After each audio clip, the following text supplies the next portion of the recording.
महान तपस्वी नारद का प्रणाम स्वीकार हो।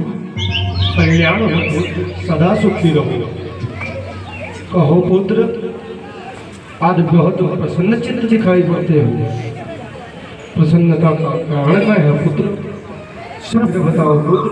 प्रसन्नता का बहुत बड़ा कारण है।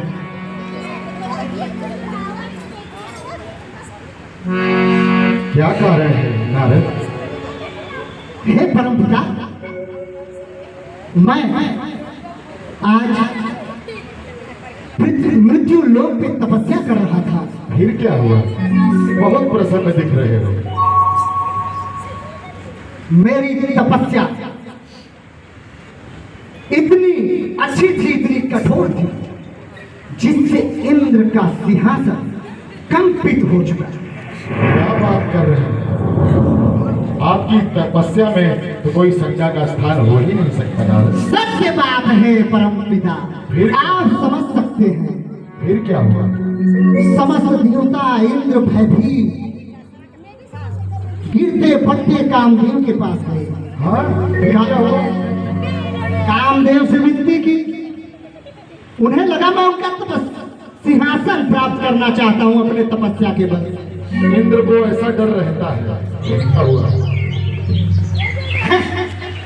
ये डरने की बात है, मुझसे स्वयं पूछ लेते। लेकिन कैसे पूछते, मैं तो तपस्या में लीन था। हाँ?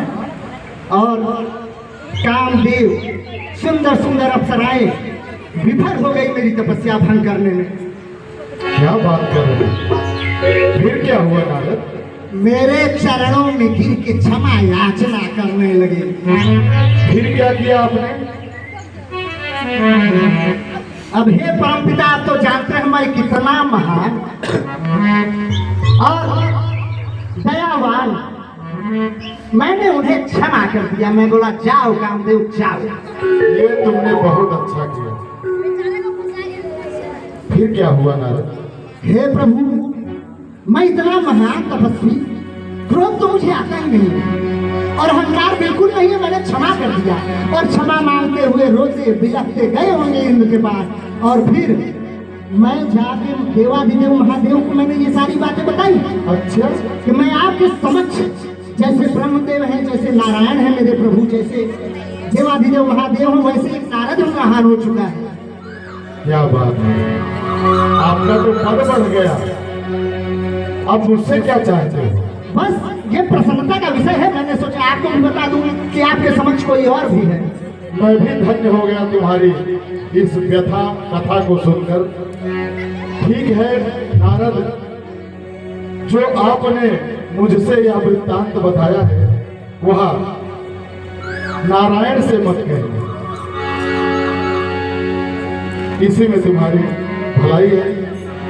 अच्छा, ब्रह्मदेव को भी जलन, शिव जी को जलन हुई, ब्रह्मदेव को भी जलन हो गई कि मेरे समक्ष कोई और हो गया। क्यों?